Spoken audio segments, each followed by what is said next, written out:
৫ বছর পর ৫ বছর পর দীপা তার কাকিয়া, কাকা এবং মাকে দেখে চোখের জলটা আর ধরে রাখতে পারল না। তাদেরকে দেখে সে যেন বড্ড আবেগপ্রবণ হয়ে উঠেছে। দীপা দৌড়ে গিয়ে তার মাকে জড়িয়ে ধরে আর বাচ্চা মেয়েদের মতো হাউমাউ করে কেঁদে ওঠে। ওদিকে আবার গুন্ডারা তো জয়কে মেরে রাস্তায় ফেলে গেছে। কিন্তু সূর্য কি পারবে সব কিছু সমাধান করতে? এমনটাই ঘটতে চলেছে আজকের পর্বে। সো বন্ধুরা, স্কিপ না করে পুরো ভিডিওটা দেখার আবেদন রইল।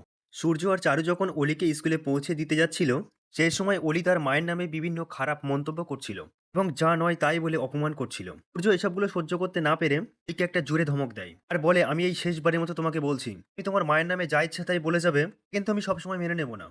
তোমার সবকিছু মেনে নেওয়া হয়, কিন্তু এসবগুলো আর মেনে নেওয়া হবে না। যেন আর কখনো তোমার থেকে এইসব কথাগুলো না শুনি। শেষবারের মতো কিন্তু আমি তোমাকে বললাম। আর এসব বিষয় নিয়ে কোনো কথা আমাকে বলবে না। আর কখনো যেন তোমার কাছ থেকে এসব বিষয়ে না শুনি আমি। তোমার স্কুল চলে এসেছে, স্কুলে যাও। এই তখন তার বাবার উপরে ঝাঁজ দেখিয়ে রাগ দেখিয়ে স্কুলে যাচ্ছিল। আর দূর থেকে মিশকা এগুলো দেখছিল। মনে মনে বলছিল, আর সূর্যটা একেবারেই ভালো নেই। আমি জানি ও কি করলে ভালো থাকবে। সূর্য আমার সূর্য আমার তোর কাছে থাকাটা খুব দরকার ছিল রে। কিছু যেন ঘেঁটে যাচ্ছে। চিন্তা করিস না, মিশকা খুব তাড়াতাড়ি তোর কাছে চলে আসবে রে।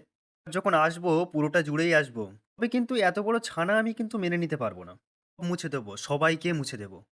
আমাদের গল্পটা নতুন করে লিখব রে সূর্য। এইসবগুলো বলে মিশকা সেখান থেকে চলে যায়।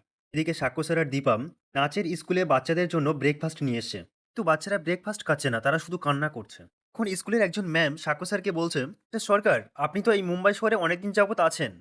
আপনার জানা মতে বাঙালি ভালো ডান্স টিচার চেনা আছে? আসলে আমাদের একটা খুব বড় ডান্স প্রোগ্রাম হতে চলেছে।" এখন সাক্ষ্য স্যার বলে, আপনাদের তো ডান্স টিচার ছিল, উনি তো বাঙালি ছিলেন। তার কি হলো? অ্যাডামটি বলে, উনি ওনার বাবার অসুস্থতার জন্য হঠাৎ করেই কলকাতায় চলে গেছেন। আমরা খুব টেনশনে আছি। টুকুটুকু বাচ্চা, ওরা একদম কিচ্ছু বোঝে না। তখন একটা বাচ্চা দীপাকে বলে, হাত কিরকম করব? দীপা তখন কোনো উপায় না পেয়ে বাচ্চাটির হাত ধরে দেখিয়ে দিচ্ছিল। পর একটা পর্যায়ে দীপা তাদেরকে নাচ করে বুঝিয়ে দিচ্ছিল। সেইভাবে বাচ্চাদেরকে নাচ করার কথা বলছিল। তখন দীপার ডান্স দেখে সাক্ষ্য স্যার এবং ম্যাম তো অবাক হয়ে যায়। এদিকে জয় টাকা দিতে না পারায় গুন্ডারাম তাকে অনেক মারধর করে। তার কাছে যে অল্প টাকাগুলো থাকে সেগুলো কেড়ে নিয়ে চলে যায়। তখন রাস্তার এক সাইডে পড়ে থাকে। ঠিক তখনই সূর্য এসে জয়কে তোলে। তার ভাইকে জিজ্ঞাসা করে, ভাই তোর কি হয়েছে? এরকম ভাবে এখানে পড়ে গেছিস, তোর মুখে দাগ। জয় তখন বলে, পা পিছলে পড়ে গেছিলাম আমি। ছাড় আমাকে, আমি যাচ্ছি, আমি ঠিক আছি। আজ যেতে দেবো না আমি, তোর সঙ্গে আমার অনেক কথা আছে আজকে। তোকে কথা বলার জন্য আমি অনেক চেষ্টা করেছি, কিন্তু প্রত্যেকবার কোনো না কোনো কারণে মাঝখানে আটকে গেছে। তো আজকে তোর সঙ্গে আমি পুরো কথাটাই বলবো। এদিকে স্কুলে অলি জয়ীকে দেখে দৌড়ে এসে জয়ীকে জড়িয়ে ধরে আর বলে, আই মিস ইউ জয়ী। জয়ী, তোমার কাছে এলে আমার খুব ভালো লাগে। ওকে কেউ ভালোবাসে না। জয়ী, তুমি আমার বন্ধু থেকো প্লিজ। জয়ী তখন পিছনের কথাগুলো ভেবে অলিকে সরিয়ে দেয়। অলি তখন জয়ীকে বলে, কি হয়েছে তোমার? তোমার এত রাগ কেন আমার উপরে? তুমি তো আমার বেস্ট ফ্রেন্ড। জয়ী তখন মনে মনে ভাবে, তুমি আমার জীবন থেকে সবকিছু কেড়ে নিয়েছো সোনা। কি করে তোমার বন্ধু থাকবো আমি? তখন বলে, আমি তোমাকে দেখে ছুটে এলাম, তুমি আমাকে সরিয়ে দিলে কেন?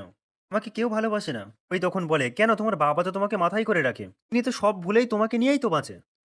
এত কিছু পাওয়ার পরেও তার ভালোবাসার অভাব কি করে হয়?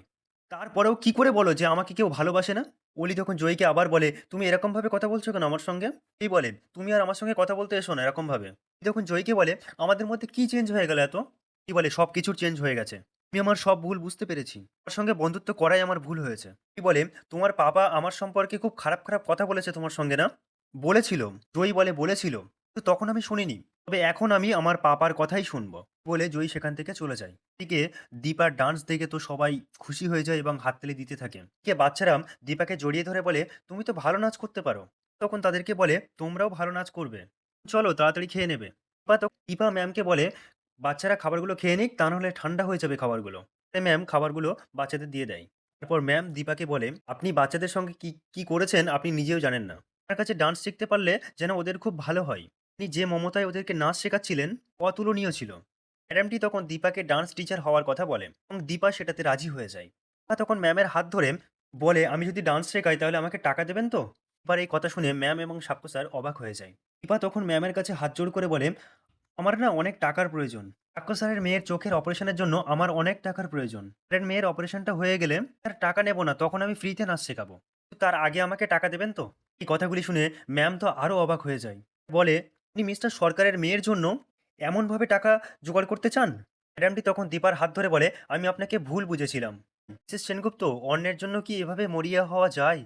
তখন দীপা বলে, যাই। সাক্ষ্য স্যার আর ওনার মা এই অভাগীর জন্য যা যা করেছেন ঋণ কখনো শোধ হওয়ার নয়।